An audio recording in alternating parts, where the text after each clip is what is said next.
This is Profit from the Inside with Joel Block. Insights to give your business the inside track. And now, here's your host, Joel Block. Why is it that some teams consistently outperform others, especially sales teams? What are their secrets? And what do great companies do and great teams? To answer that, Ron Karr. Ron, welcome to the show. Thank you, Joel. It's a pleasure to be here. How you been? I'm doing great, and you? Oh, you know what? Everything is going good so far. So tell us, what are great companies, great teams? What are they doing that's different than everybody else? Well, I think that when it comes to growing a business, if that's the metric we're using, it starts with the CEO and the executive team. And it starts with their belief that they don't have a sales team, they have a sales culture, and that everybody's part of that sales culture. And one of the things that I find is that one of the things that retards companies' ability to grow is when I come in to meet with the C-suite, they're not all on the same wavelength as to where they should be going, how they're going to be doing it. And so the first thing I would say is that the CEO and the C-suite have to be on the same wavelength as to what the strategic sales intent, what do they want the organization to look like in the marketplace, and the strategy and how they're going to go about doing it. So what happens if a CEO comes into an environment that doesn't have that in place? I mean, is it possible to change the culture to be more sales focused than it was if it wasn't that way previously? The answer is yes, but the operative word that you use is process. It's not a single event. It's not a single activity. It is a process that they have to be married to and working on for a period of time. It just doesn't happen overnight. They have to engage all elements of the organization, from engineering to the back office to R&D. Everybody has to understand that they're part of that sales process. It's not just supporting sales reps, but how can they do things more efficiently? How can they get their acts together so they can get things out in the timelines in which the customers need to buy it? So it's an organizational shift. It's a mindset, that we're all here to serve the customer. What does that mean to be customer focused versus self-focused? It's interesting. You bring up something that doesn't always get addressed in a sales discussion. You're talking about engineers, back office, and some of the people who are not traditionally thought of as being part of the sales team. I actually, my concept is that everybody sells. Everybody's part of the sales team. So, share with us what's your attitude about it? Well, when you think about sales, and I teach this to sales executives, there's actually two customers you have. One is the external, one's the internal. And if everything is in order, you're probably selling about 60% to the customer, 40% internally. You got to get people internally to buy off on a strategy for the customer, buy off on the timelines you need, the deadlines, and the requests that you're making. The problem is that both sides lack empathy. Now, empathy is a trait that we actually look for now in leaders and salespeople, even leaders of all parts of the company. We find that when people don't have empathy, they're not listening. We find when people don't have empathy, it's all about themselves, self-focused, and they're not taking into account what other needs and other people have in order to help them succeed. When we have a culture where we're all there helping each other succeed and understand each other, then and only then can we support each other, and together, through the sum total of all our efforts, exceed the expectations of our customers. So what does that have to do with engineers and back office people, even the janitor? I mean, how do all those people get looped into a sales culture? So I'll give you an example. So a lot of times I get retained on an annual basis, and I go into an organization and I'll start my work with the CEO, and we'll get the CEO and the executive team clear on what the strategic sales intent. Once they're there in a unified way, we get the sales team on board, but then we get the management team on board. We do a program where we're bringing all the internal managers representing all the disciplines in the organization. And basically, we share the sales process as to what the organization is using to go out there and gain business. But then we also bring each other into understanding all of their issues. We talk about empathy. We have each part of the organization talk about what the challenges are, and what they need from each other to help them get through the day. When people understand what the challenges are, they can put the requests in a different mode that will be accepted at a higher rate than if it's only coming from a self-focused mindset. So the basic line is getting people to understand what everybody goes through, what the issues are, and getting them all unified on a greater purpose. When we do that kind of a meeting, Joel, there's a significant shift in the organization. It's amazing. But the thing that's key is that all those managers have to be dedicated then to bring it down to their employees. If it just stays there and nothing happens after that meeting, like we said, it's a process, it just all dies. So the It's easy enough for you to stand up in front of a room full of people and tell them a few things, but how do you get the next level to transfer to the next lower group? Because that's really your whole strategy is really predicated on you teaching one group who then teaches the next group. How do you get that to happen? Well, basically what you have to do is you have to get them to buy in to begin with. And the one thing is when you want to get anybody to buy in an organization to what you're trying to do, it's not you telling them. They have to be engaged and they have to believe that they're part of building the footprint going forward. So the first thing you have to do with the next tier managers is get them agreeing that this is what they want to do, this is what they're passionate about, and then having them create the plan of how they're going to take it to the people below them and how it's not a one-day event, but it's a process and what the commitment is. And then we help them, figure out how they're going to do that through the types of meetings that they have. But it all starts with the mindset. I mean, that's the bottom line. If we all live that mindset on a daily basis, I know it sounds theoretical, but it's really the bottom line. If we all live in the mindset that we are all here as part of a sales organization, nothing happens if we don't sell anything.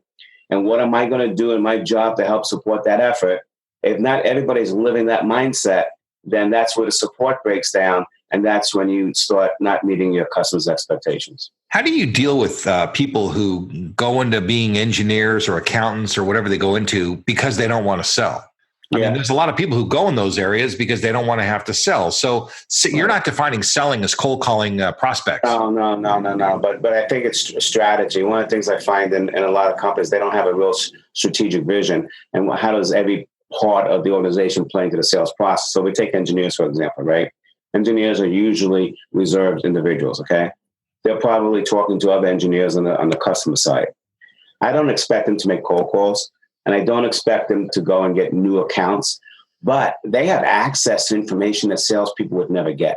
So we get them to understand that their job is not to sell, but to get to know the customer as best as you can, which they can do naturally, and to see what other technical issues that they're dealing with or where the gaps are. And if they can come back and communicate it to the sales team, then that provides us additional information to make us more powerful on how we can create a better mousetrap for the customer and beat the competition. No, that's really smart. I find that CPAs and attorneys are really good salespeople too. Not naturally selling like pick up the phone like before, but just what you said, that they're able to go in and analyze the nooks and crannies and really find out what the issues are, right, so that salespeople then can get the job done with the intel that some of these other people expose. But to reiterate, externally, it's leveraging the strengths of the different components of the organization to get pieces that you can't get from one area. And internally, it's that empathy part, understanding each other better and helping each other succeed. I like that. I like that a lot. I want to stay on this thing where like engineers are finding information. I refer to those people as detectives or spies, where they're fishing out information. It's kind of a low level word in a funny way, but you know what? If you explain it to them, hey, listen, you're going to help do some detective work every time you're on the phone with a cohort at another company. You're going to be learning. We need you to feed that back. I mean, the sales culture, what you're talking about is really about transferring information to the right people who can then monetize it. Yeah, so if you look at an organization, there's 4 buying influences we have to cover in any organization, from my own business, yours, to a bigger corporation. You got the economic buyer, that's the person who's going to sign the deal, probably never use the product or service, but they have to bless it. You got the comparative buyers. These could be the engineers or purchasing to compare your solution against somebody else. You have the end user. Those are the people that use the product. And then you have a coach, someone that you want, that wants you in there and is going to help you, guide you through the turbulent waters of the organization. And they probably have no stake in the matter, but they think you have a good solution. So if you understand, you want to at least find the needs of all 4 of those areas: economic, comparative, and end user. What happens in most sales strategies, no one goes after the end users. No one goes after the comparator. So when you look at an engineer has a direct link to a comparator. They're talking to the other people that are evaluating. They're going to trust them more and give them more information that they'll ever give to a salesperson, because they expect the salesperson to just use it to shove it down their throat and tell them something that they may not need. And they also trust the engineer because they understand each other. Take the end user. I was brought in by an organization that sold a supply agreement to a top Fortune 50 company. And the vice president of purchasing felt that she was being abused because there's no other alternative. So she signed the agreement for 1 year, but then threatened, you better come down your price because I'm going to find another source. So about 8 months later, when they're ready to renegotiate this $5 million deal, they called me in because they're under that threat. And I said, when was the last time your salespeople were in the factories and your engineers? Oh, a while back. Marshal the resource, get the engineers, let's get the salespeople, let's get everybody going to all the factories. Let's talk to the end users and find what's going out. One guy walks into a cement floor of a factory, trips over a box, falls on a cement floor, and the workers come around, they pick him up and they dust him off, and they say, "You okay?" He goes, "Yes." And he goes, "What is that?" And he goes, "Oh, that's a piece of crap that they're forcing us to use and it doesn't work." Well, that was a competitive product that was supposedly qualified. When we found that out, it obviously changed our strategy. The point is, everybody in the organization, when I started selling in the 1980s, Joel, there was one face of contact. It was me, the salesperson. Today, there's multiple facets of contact between the customer and the vendor. You got purchasing and receiving and ordering, and you've got engineers, you got salespeople, the buyers, you're going into the C-suite. You want to make sure that everybody's on the same page. What are we trying to find out? How do we leverage our strengths in getting that information you may not get? And then how we communicate it so we can come up with a strategy that's second to none. Well, consumers also have more access to information. I mean, they can go on the internet. They got 1,000 people helping them gather information now. They got so much information they could learn. So, the role of the selling team really changes. And I love the concept of a selling team because it's a salesperson, it's a sales engineer, it's the back office people. It's all the people that are involved in gathering intel, information, assembling it, and then solving whatever the problem is of the consumer that's buying the product. So I think your definition is just spot on. Well, and also we have to change what we call a salesperson. When I started selling in 1980s, copiers, we didn't have the internet. So our sales training was going to Hartford for 2 weeks and memorizing a script for the demo of the machine. And if your hand was not at the right place in the machine at the right time, you failed. Well, that doesn't work today. You don't sell scripts today and you don't sell features, okay? Like you said, people have the internet. By the time you come in, they already know what you have.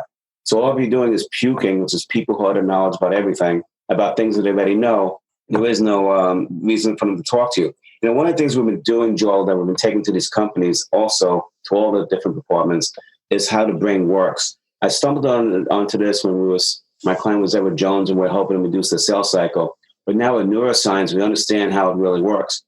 If you think about cortisol, which is the fight or flight hormone, we all have that. One of the things I teach to anybody, whether it's an engineer, a salesperson, your role is not to be a salesperson, your role is to be a leader. And there's a difference. A salesperson has a connotation they're just going to talk and show and tell. They have no empathy and they're not finding out what's important. I ask my audiences, how many of you can't wait to meet the next salesperson who's going to bore you to death with all the details, half of which you have no interest in you? Now one hand goes up. But then when I ask them the question, how many of you would value someone giving you solid advice to make sure you're making the right decision? All the hands go up. Well, that's what a leader does. A leader goes in, helps walk them through a process to identify all the gaps, all the things that they need to do, and then help them come to that natural decision. So if you take cortisol, there's a scale of 1 to 10. So 1 to 5 is good cortisol. 1 is very low engaged. 4 to 5 is really engaged. When you start getting to 6 and above, the cortisol gets out of whack and you stop listening. You're checking out the conversation. So the first thing we have to understand as a leader is the moment I call you, whether it's on the phone or I come visit you, I'm an interruption to you. Even if you're my client already, I'm still an interruption. I'm interrupting your day. If you're a new customer, I'm definitely interrupting your day. And you got that wall up. The cortisol is a 6 to 10 because you don't want me to sell you something you don't need. The first thing that we have to do as leaders is we have to create a safe environment for people to get into an engaging conversation with us. And we share the tactics for engineers, whatever. Start talking about them. Ask them the questions about where they're trying to go. Find out the 3 biggest issues that are on their plate. That immediately changes their mindset. And they no longer look at you as being someone trying to sell them. They look at you as a potential resource because you're talking about the things that are important to them. You're lowering the cortisol and you're setting up the opportunity for them to start trusting you. Oxytocin gets released. They give you critical information and you start the sales process. It's got to be about them and where they're going to go. It cannot be about them and what they're currently doing. That's a distinct difference because cortisol got a whack because they don't want to train you in what they're doing. There's no value to them. If you lead with that, you'll never get their attention. You have to lead with where they're trying to go and the challenges that they're having. This is very consistent with everything else that's happening in the economy and the world. There were used to be these toll booth workers that would take the money as you drive over the expressway, and then that was such a lucrative and good job that guy would will the job to his son, and it would go like it was a terribly boring job, but it was a lucrative, good job, and so people used to like having that job. Well, now they don't have those people anymore because the world has changed. So all workers have kind of had to elevate their skills, and what you're saying is that salespeople similarly have to elevate their skills. I mean, there are still low-end products that are just commodity products that still have to be sold. I don't know if it would be right to put shoes or vegetables in that kind of a bucket, but there are a lot of things that are not complex. But even in the commodity products, there's still room for differentiation besides price. Our good friend Nito Quabain has a saying that he always shared with me since I met him 30 years ago. He said, the magic is in the mix. So if you buy your shoes, let's say, from shoes.com, all right, that's basically a commodity. But how does shoes.com differentiate themselves? By the service, how well how fast they send you the stuff, how well they take returns, how they talk to you on the phone. So it's that mix of the whole total business offering. That's why I say a sales culture is not just a salesperson. It's everybody else that's supporting that customer, where if there's a break in that support, the salesperson does a great job, but then the customer service in the end doesn't find out what's a good resolution for me and is only interested in reading a script. That's when that relationship falls and I go to someplace else. So how many CEOs and sales managers look at their company as a team? I mean, there's always been sales teams, but you're talking about the whole company as a team. Just like a baseball team, they all have a job to do, and they all got to get the. If you don't have a catcher, having a pitcher doesn't work. If you don't have a first baseman, you got to have all your guys playing in order for the team to win. Not that many, and that's why we have silos.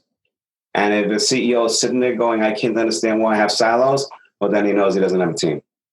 So are these the companies that don't have silos? Or do those tend to be the high performing companies? I see the teams that are high performing companies. Well, let's talk about what they have to do and then how they're structured. Okay. Number one, they have to stay relevant. So they have to be flexible. High performing companies know that whatever they come out today with technological advance, whether it's technical or service offering, the day they come out, they consider it obsolete because they know that once they have a new level, competition is going to try and catch up. The only way they keep staying ahead is they go invent the new offering. So that's a mindset. You need to have a CEO who understands that. You need to have a CEO that understands that they have to have a vision. That's their responsibility, not anybody else. And then the CEO has to be a good salesperson. The CEO has to be able to get his people engaged, have them come to an agreement on what the solution is, and then find out what each area needs and help them fill the gap so that they can fulfill their part of the mission. That's what a CEO does. And today, the best salesperson for any company is the CEO because they're out there representing the company as the face of the company. The best CEOs I know are the ones who get this idea and embrace it. I'm with you 100%. I love the idea and really believe in that. And my experience is that better companies tend to be operating as teams, just like baseball teams, football teams. You can't have a bad left fielder and think you're going to win the game because you can have a great sales team where the guy goes, I get it. The guy took care of me, knew my needs. And then all of a sudden delivery is not there. Service is not there, and it's costing more money. It's causing more pain. They're going to leave. So you can't do one without the other. Yeah, absolutely. So the inside track to success for these companies, really, number one, is to look at their organization in a more global way as a big team. Forget about a sales team. The engineers, everybody's part of the team because they all have to innovate. They all have to provide customer service. They all have to, do a good job in rendering whatever responsibility. The delivery teams, the drivers. I mean, everybody's part of the team because if a single person, falls down on the job, listen, one of the things I like to say is that everybody sells. You're either selling or you're anti-selling. So a rude customer, will anti-sell and push people away, right? And you can tell that. I mean, my UPS driver comes in, he cares about me. He's been coming in here for 12 years, anything I can do for you beyond picking up your packages. They're trained that way. They're trained to be part of the integral. There's a phrase that I use. You want to stay a vendor to a customer for a long period of time, then your missions become part of their interwoven fabric. You know what I mean by interwoven fabric? It means that you're wearing a sweater. It's made up of all these, threads. Take one thread out. When that one thread comes out and you go, oh my God, I'm going to lose a sweater because it's going to unravel. Well, you can't afford that thing to come out because you don't want to lose the whole sweater. You have to be that valuable in all aspects of the customer's business. They can't afford to lose you, especially when other competitors are coming in. So, how do you get people to care about their job so much that they're willing to go the extra mile? Is it compensation? Is it how they're treated by their boss? I mean, it's a lot of things. What do you see? It's all of that. So let's take a couple of them side by side. So compensation, number one. Money is important, but we'll take salespeople. There was a big study done a few years ago why top performing salespeople left their company to other companies. Money was number 5 out of 10 traits. Number 1 was lack of recognition. I remember Buck Rogers, who was not the Buck Rogers we know from the movies, but Buck Rogers, who was a VP of IBM in the 40s and 50s.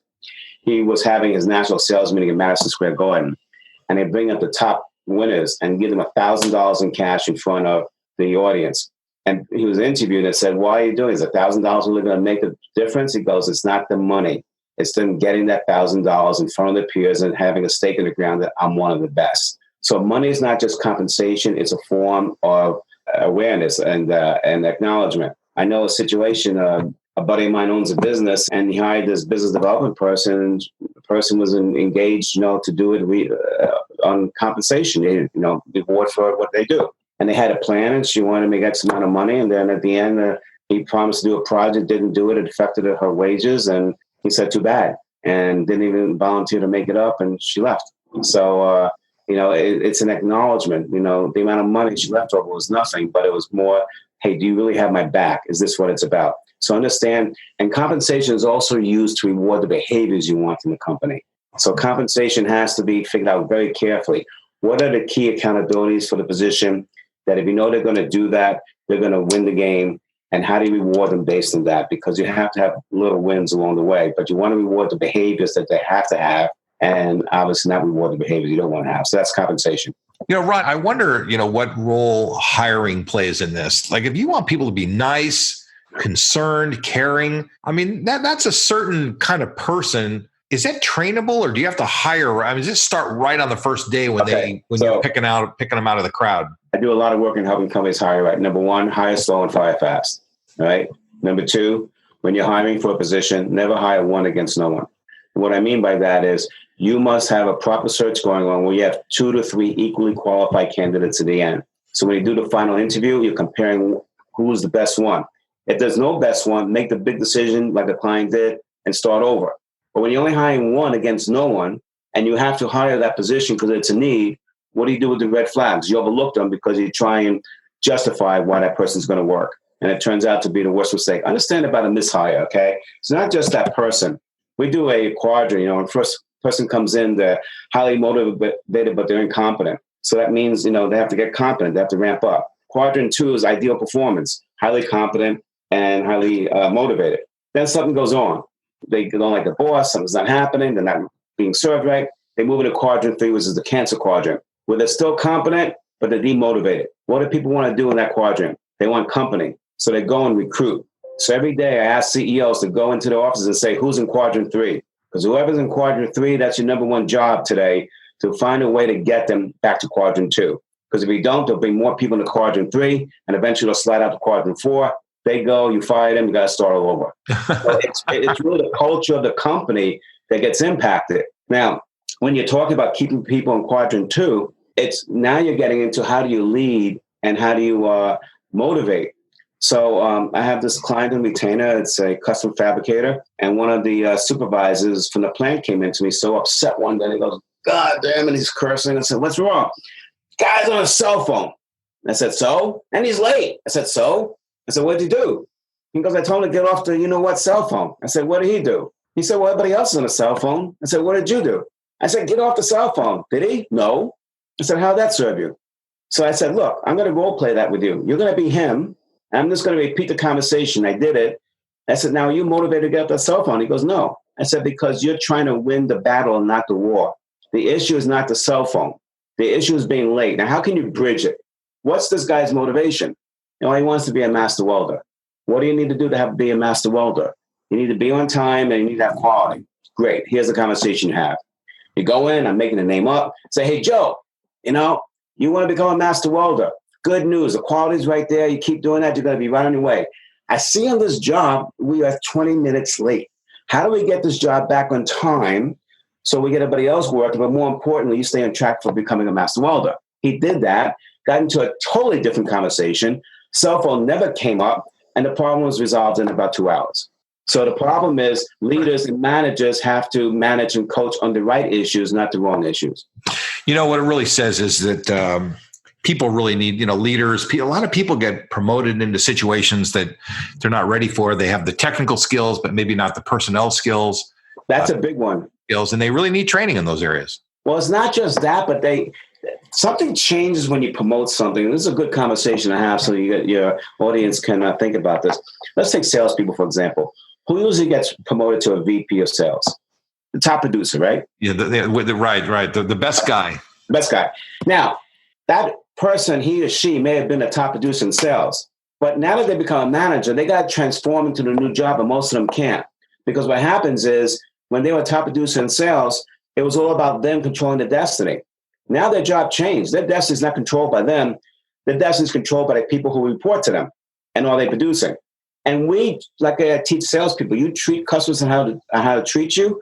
We treat our employees and how to treat us. I had this VP of national accounts, and he was a driver, go get it. He was the fireman, let the alarm go. He couldn't wait to go and solve a problem. And that's the attitude he brought to his job now as VP of national accounts. Problem was, it was killing him because he trained his national account people. The moment you have a difficult time, sound the alarm, and I'll fly out to Kansas City and help you. That was mistake number one. He trained him for that. Number two, what did he do when he went to Kansas City? He acted like a salesperson. He took over the call because he didn't want to lose it and he wanted to win. But their people were not learning that way. So what he doesn't realize, his new job was not to take over and win at all costs. His job might even be to lose a deal if he had to, if it was a way for him as a coach to identify the gaps the person's having, address those gaps with the individual in between, and let them do something different. He had to train them. So not only could they do it themselves when he was there, so they can do it when he's not there. And that's how he built his sales. He did not take that step to transform into his new position.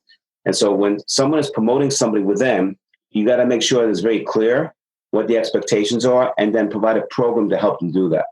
It's so ironic that we take our best guy who's good at this certain skill A, and then we tell him, okay, now go do skill B as a reward for being great at A.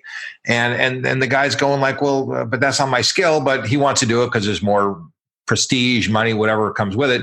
And then the guy may or may not be any good at it, the person. So we use these, you're right. We use these profiles with our clients, trimetrics, the DISC values and all that. And there was this, won't mention a company name, but a well-known phone company. The VP of the East that went from Kansas City to Maine to Florida called me up and said, hey, look, I got 10 districts. I want you to find out why my top 10% are succeeding in each district and why the bottom 10% are there. So we profiled those 10% on both ends of the spectrum. And it was clear as day. But I realized on the DISC, the top performers were all extroverts. They were DIs, drive, talk with people.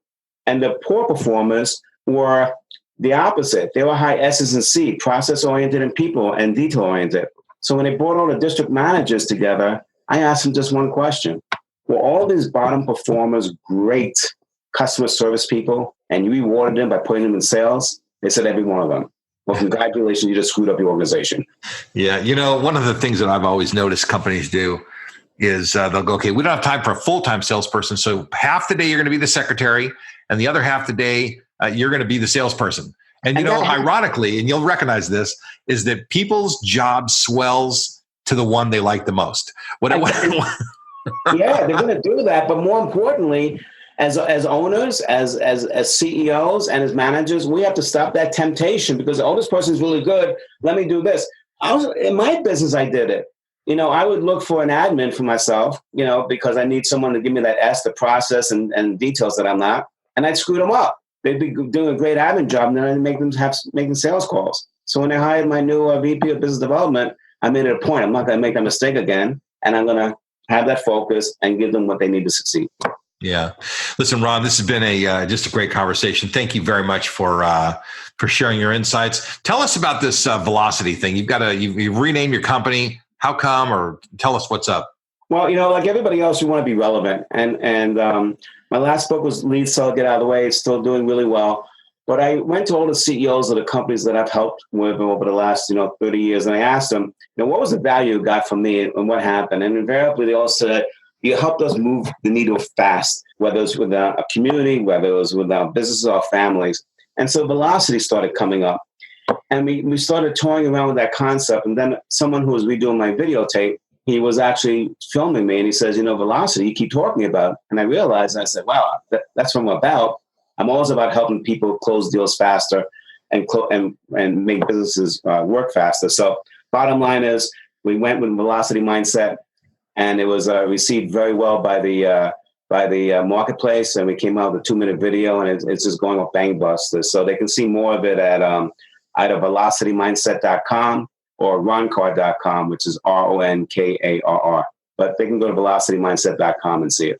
Well, we'll put all your contact info in the show notes, and people can find you. And listen, Ron is a spectacular keynote speaker. He's a great business advisor. He's been an advisor to me. And Ron, I appreciate you being a good friend. Well, and you've been a great friend to me, and I appreciate all that you're doing out there in the world and what you've done for me. So thank you.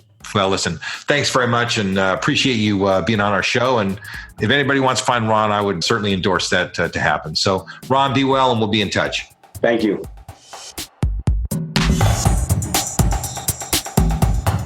You've been listening to Profit from the Inside with Joel Block. For more insights and to learn more, visit joelblock.com.